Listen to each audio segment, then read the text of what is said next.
Price lord. ಯೇಸು ಕ್ರಿಸ್ತನ ಹೆಸರಿನಲ್ಲಿ ಜಯದ ವಾಕ್ಯ ಕಾರ್ಯಕ್ರಮಕ್ಕೆ ನಿಮ್ಮನ್ನು ನಾನು ಸ್ವಾಗತಿಸ್ತಾ ಇದ್ದೇನೆ. ಬನ್ನಿ, ಇವತ್ತಿನ ದಿನವು ಕರ್ತನಿಂದ ನೇಮಿಸಲ್ಪಟ್ಟಿದೆ. ಇದರಲ್ಲಿ ಆನಂದ ಪಡೋಣ, ಸಂತೋಷ ಪಡೋಣ. ಸಂತೋಷ ಆನಂದದೊಡನೆ ತಂದೆ ದೇವರನ್ನು ಆರಾಧಿಸುವ. ನಾವು ವಾಕ್ಯ ಧ್ಯಾನ ಮಾಡಲು ಹೋಗುವ ಮುಂಚೆ ಸ್ವಲ್ಪ ಹೊತ್ತು ನಾವು ಆರಾಧನೆ ಮಾಡುವ, ಮತ್ತೆ ನಾವು ದೇವರ ವಾಕ್ಯವನ್ನು ಧ್ಯಾನ ಮಾಡುವ. ಬನ್ನಿ ಪ್ರಿಯರೇ, ನಮ್ಮ ಕರಗಳನ್ನೆತ್ತಿಕೊಂಡು ಸಿಂಹಾಸನ ರೂಢನಾಗಿರುವ ಆತನು ನಮ್ಮ ಕರ್ತನು, ಆತನನ್ನು ಮಹಿಮೆ ಪಡಿಸೋಣ. ಆತನು ಎಲ್ಲ ಮಹಿಮೆ ಘನತೆಗೆ ಯೋಗ್ಯನು ಆತನಾಗಿದ್ದಾನೆ. Glory, thank you Jesus. We praise you Lord.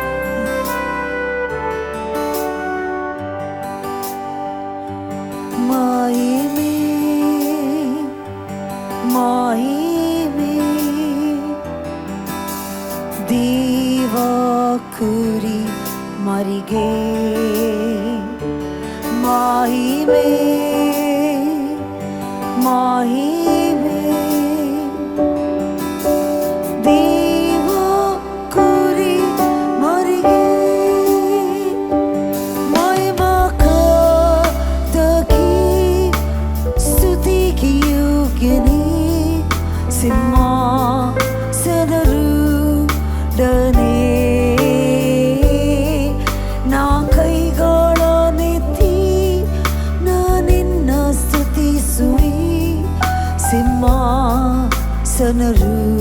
ಸಿಂಹಾಸನರೂಢನೇ.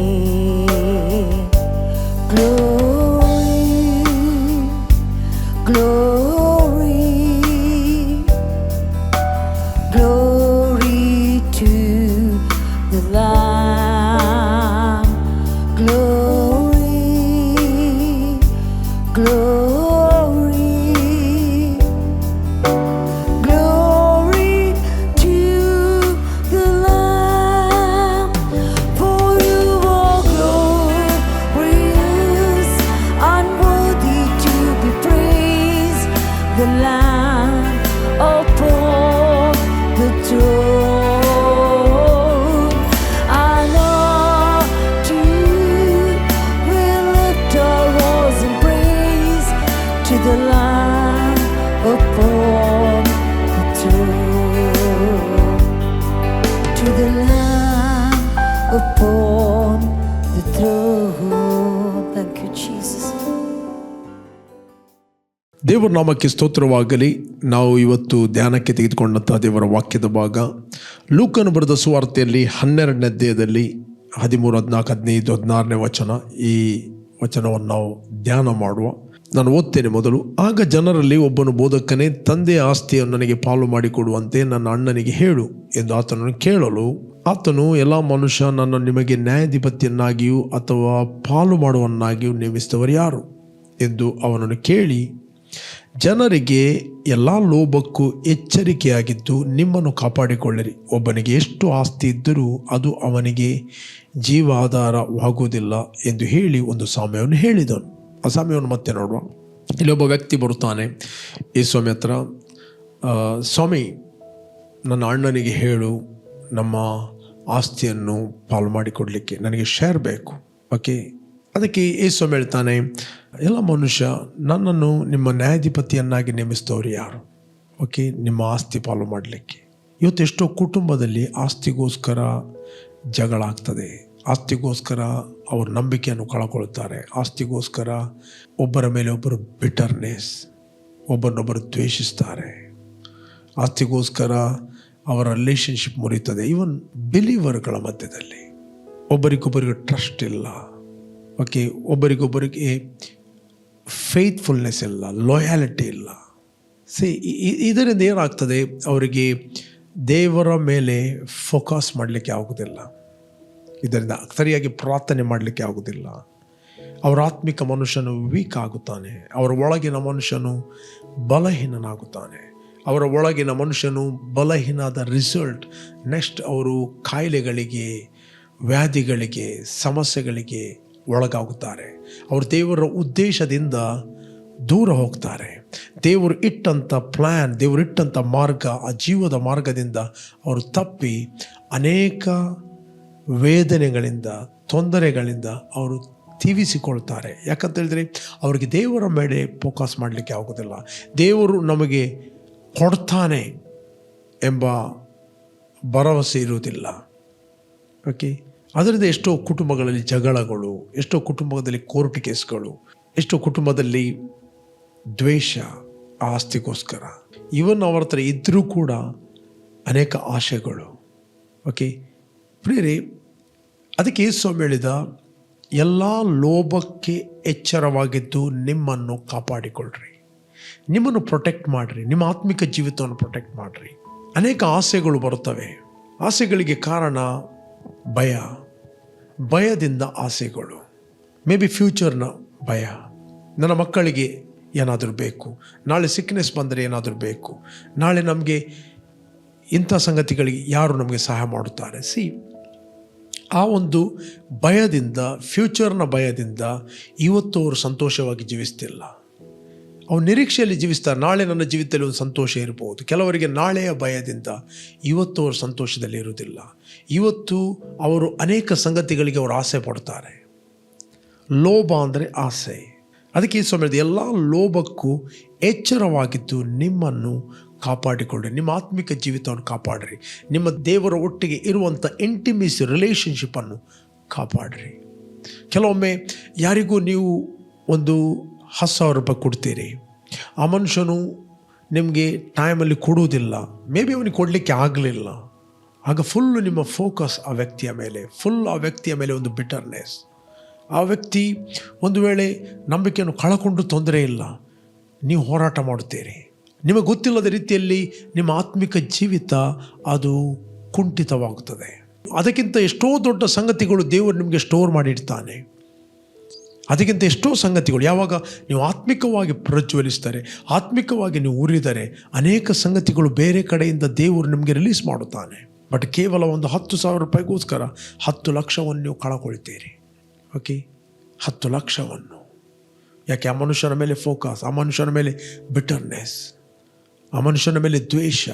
ಅದಕ್ಕೆ ಅಪೋಸ್ತಲ್ ಪೌಲ್ ಒಂದು ವಚನ ಹೇಳ್ತಾನೆ, ನಾನು ನಿಮಗೆ ಓದ್ತೇನೆ.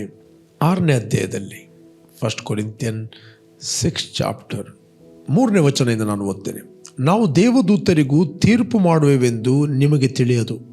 ಐಹಿಕ ಜೀವದ ಕಾರ್ಯಗಳನ್ನು ಕುರಿತು ನಾವು ತೀರ್ಪು ಮಾಡುವುದು ದೊಡ್ಡದು.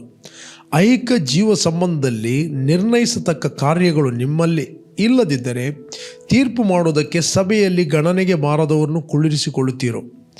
6ನೇ 5ನೇ ವಚನ, ನಿಮ್ಮಲ್ಲಿ ನಾಚಿಕೆ ಹುಟ್ಟಿಸುವುದಕ್ಕೆ ಇದನ್ನು ಹೇಳುತ್ತೇನೆ. ಏನು? ತನ್ನ ಸಹೋದರರ ಮಧ್ಯದಲ್ಲಿ ನ್ಯಾಯವನ್ನು ಬಗೆಹರಿಸಬಲ್ಲವನಾದ ಜಾಣನು ನಿಮ್ಮಲ್ಲಿ ಒಬ್ಬನಾದರೂ ಇಲ್ಲವೋ? ಸಹೋದರನು ಸಹೋದರನ ಮೇಲೆ ವ್ಯಾಜ್ಯವಾಡುವುದು ಅಲ್ಲದೆ ಅದನ್ನು ಕ್ರೈಸ್ತ ಭಕ್ತರಲ್ಲದವರ ಮುಂದೆ ತೆಗೆದುಕೊಂಡು ಹೋಗುವುದು ಸರಿಯೋ? ನಿಮ್ಮಲ್ಲಿ ವ್ಯಾಜ್ಯವಾಡುವುದು ನೀವು ಸೋತವರೆಂಬುದಕ್ಕೆ ಗುರುತು. You are defeated in life. ನಿಮ್ಮಲ್ಲಿ ವ್ಯಾಜ್ಯ ಇರುವುದಾದರೆ ಅದು ಗುರುತು, ಅದು ಸೈನ್. ಏನಂತ ಹೇಳಿದ್ರೆ ನೀವು ಸೋತವರು. ಮೇ ಬಿ ನೀನು ಹೇಳ್ಬೋದು, ಅದಕ್ಕೆ ನಾನು ಜಯಶಾಲಿ, I more than conqueror. But ಅದು ಸೈನ್ ತೋರಿಸ್ತದೆ ನೀವು ಸೋತವರು ಎಂಬುದಕ್ಕೆ ಅದು ಗುರುತು. That's a sign. ಮುಂದೆ ನಾವು ಓದ್ತಾ 7ನೇ ವಚನ ಅಂತ, ಅದಕ್ಕಿಂತ ಅನ್ಯಾಯವನ್ನು ಯಾಕೆ ಸಹಿಸಬಾರದು? ಆಸ್ತಿಯ ನಷ್ಟವನ್ನು ಯಾಕೆ ತಾಳಬಾರದು? ಒಂದು 10,000 ರೂಪಾಯಿ ಹೋಯಿತು, ಯಾಕೆ ತಾಳಬಾರದು? ಓಕೆ, ಯಾಕೆ ಬಿಟರ್ನೆಸ್ ಇಡಬೇಕು? ಯಾಕೆ ಕಹಿ ಭಾವನೆ ಇಡಬೇಕು? ಯಾಕೆ ಆ ವ್ಯಕ್ತಿಯ ಮೇಲೆ ದ್ವೇಷ ಕಾರಬೇಕು? ಓಕೆ, ಯಾಕೆ ಇಡೀ ದಿನ ಅದರ ಬಗ್ಗೆ ಚಿಂತೆ ಮಾಡಿರುವುದು? ಆಗ ನಿಮಗೆ ದೇವರ ವಾಕ್ಯವನ್ನು ಮೆಡಿಟೇಟ್ ಮಾಡಲಿಕ್ಕೆ ಆಗೋದಿಲ್ಲ. ಆಗ ನಿಮಗೆ ದೇವರ ವಾಕ್ಯವನ್ನು ಧ್ಯಾನ ಮಾಡಲಿಕ್ಕೆ ಆಗೋದಿಲ್ಲ.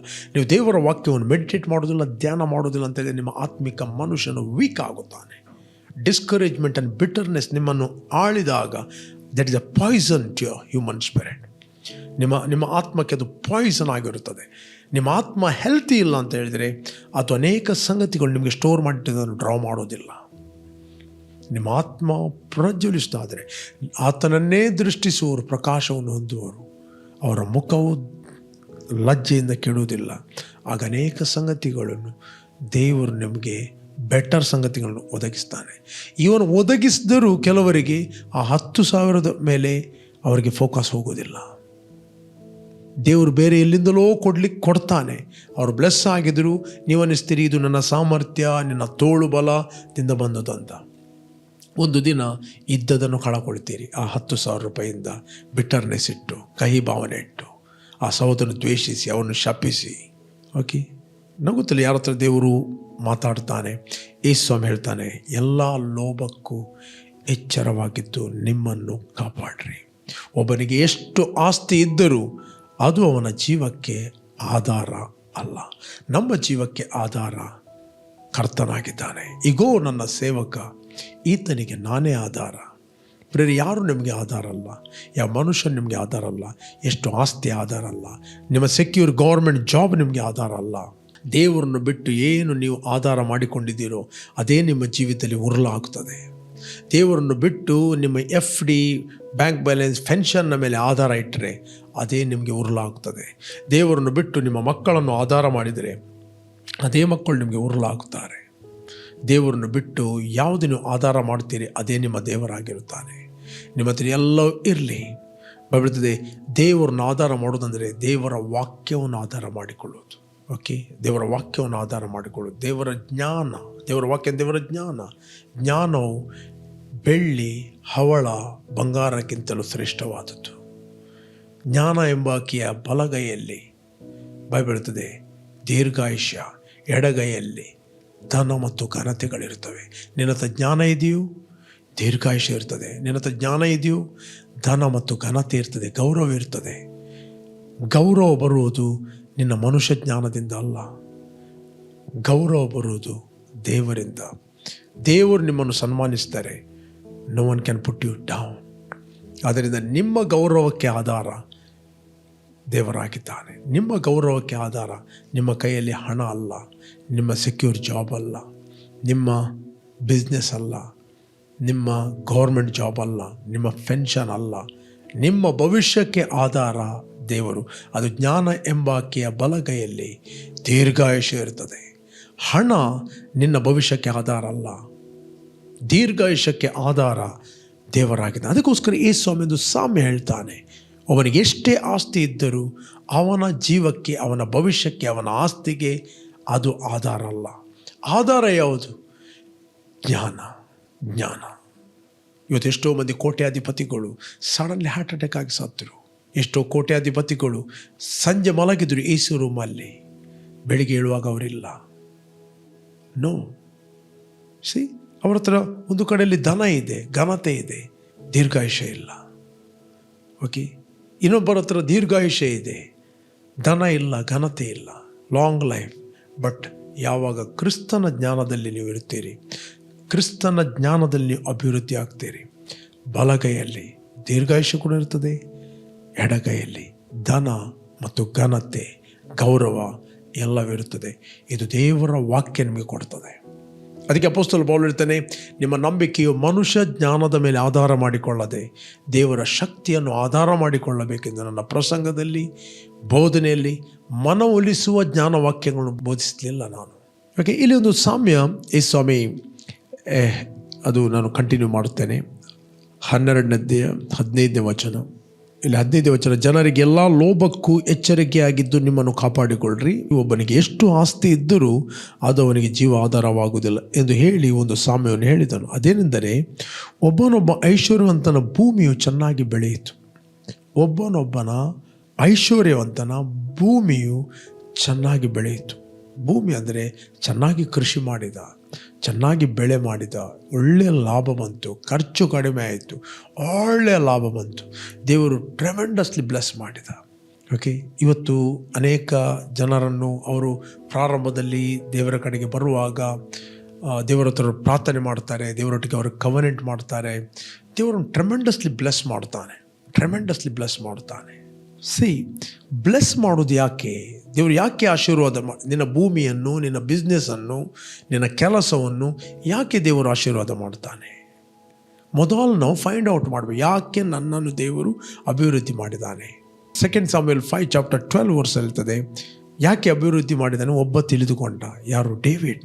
ನಾವು ಓದ್ತೇನೆ 2 ಸಾಮ್ಯುಯೇಲ್ 2ನೇ ಸಾಮ್ಯುಯೇಲ್ 5ನೇ ಅಧ್ಯಾಯ 12ನೇ ವಚನ.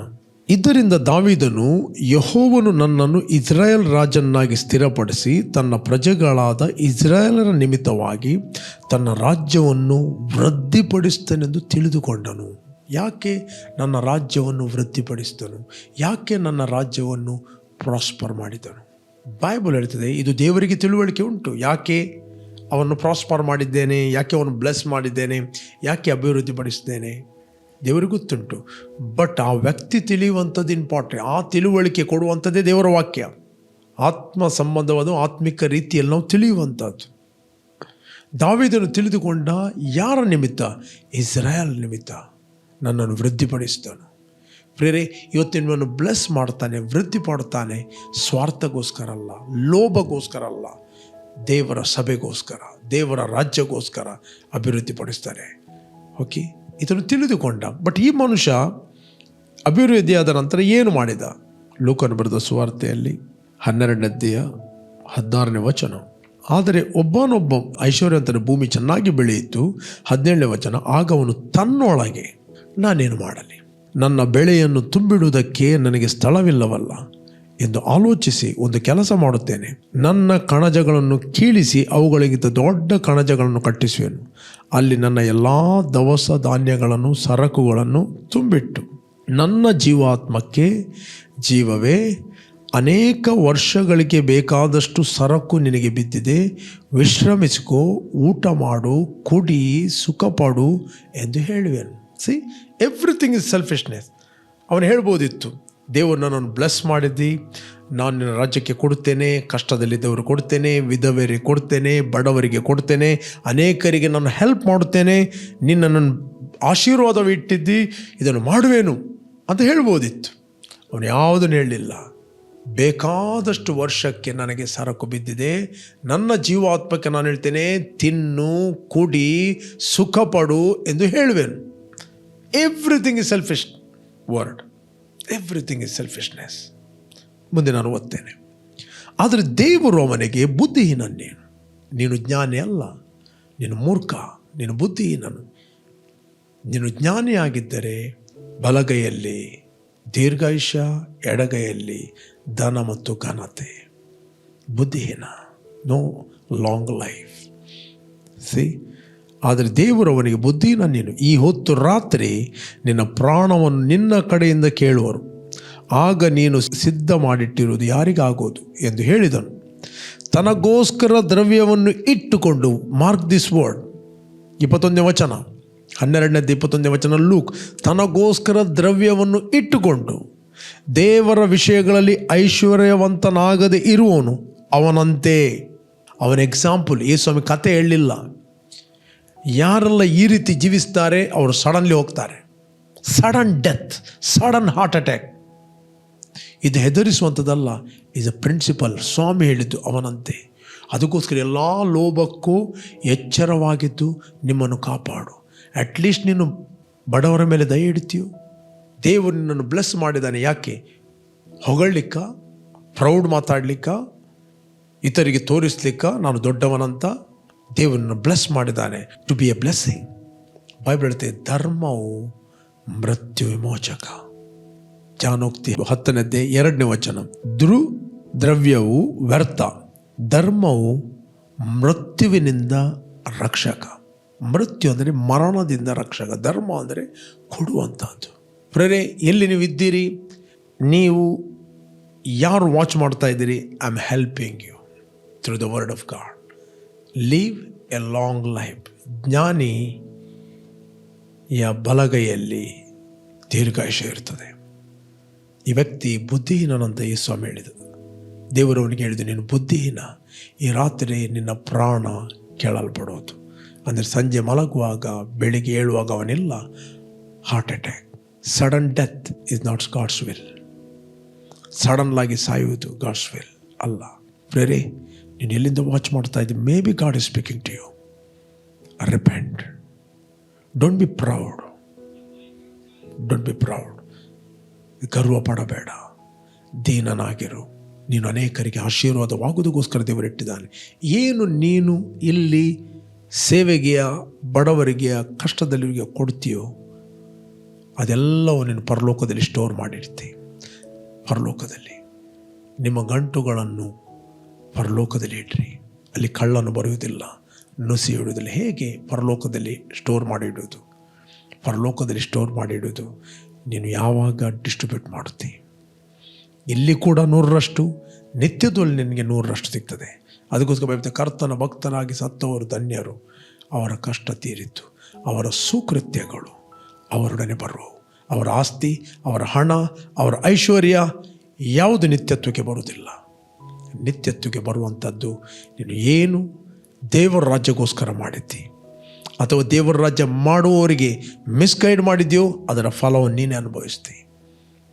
ನೀನಾಗಿ ಮಾಡುವುದಿಲ್ಲ, ಮಾಡುವವರಿಗೆ ಬಿಡುವುದಿಲ್ಲ, ನಿನ್ನ ಸ್ವಾರ್ಥದ ನಿಮಿತ್ತವಾಗಿ.